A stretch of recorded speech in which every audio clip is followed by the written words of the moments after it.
Friends అందరికీ నమస్కారం.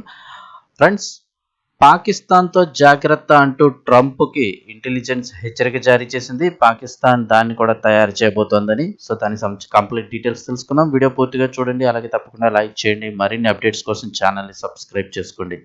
ప్రభుత్వం నుంచి వచ్చే ముఖ్యమైన అప్డేట్స్ అన్నీ కూడా ఎప్పటికప్పుడు మన ఛానల్ ద్వారా మీకు తెలియజేయడం జరుగుతుంది. ఇంక వివరాల్లోకి వెళ్ళిపోతాం. అమెరికాకు పాకిస్తాన్తో ముప్పు ఉందని చెప్పేసి ఇంటెలిజెన్స్ హెచ్చరిక జారీ చేసింది. అసలు ఏం జరిగింది అని చూస్తే కనుక ఇరాన్ వర్సెస్ ఇజ్రాయెల్ అమెరికా మధ్య యుద్ధం భయంకరంగా కొనసాగుతున్న సంగతి తెలిసిందే. ఇప్పటికే యుద్ధం ప్రారంభమై 17 రోజులు పూర్తయింది. అయినప్పటికీ ఏ దేశం కూడా వెనక్కి తగ్గడం లేదు. అయితే ఇలాంటి నేపథ్యంలో అమెరికాకు ఊహించని పరిణామం ఎదురైంది. పాకిస్తాన్తో అమెరికాకు ముప్పు ఉన్నట్లు ఇంటెలిజెన్స్ వెల్లడించింది.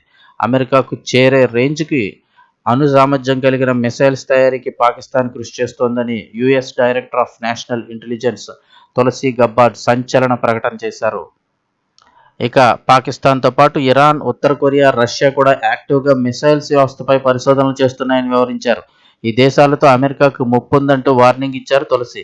ఇలాంటి నేపథ్యంలో అమెరికా కాస్త జాగ్రత్తగా ఉంటే బెటర్ అంటూ వ్యాఖ్యానించారు తులసి గబ్బార్డ్.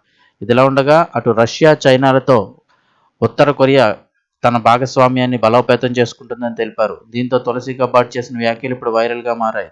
కాగా ప్రస్తుతం తులసి గబ్బార్డ్ ట్రంప్ సర్కార్ ఇంటెలిజెన్స్ల విభాగంలో అయితే కనుక పనిచేస్తున్నారు. ఒకప్పుడు చిన్న దేశంగా అమెరికా ఎలా చెప్తే అలా నడుచుకునేటువంటి పాకిస్తాన్ ఇప్పుడు అమెరికా పైనే దాడి చేసే రేంజ్ అణు సామర్థ్యం కలిగిన మిసైల్స్ తయారీకి పాకిస్తాన్ కృషి చేస్తుందని అమెరికా ఇంటెలిజెన్స్ చేసిన వ్యాఖ్యలు ఇప్పుడు తీవ్ర సంచలనం అయితే రేపుతున్నాయి.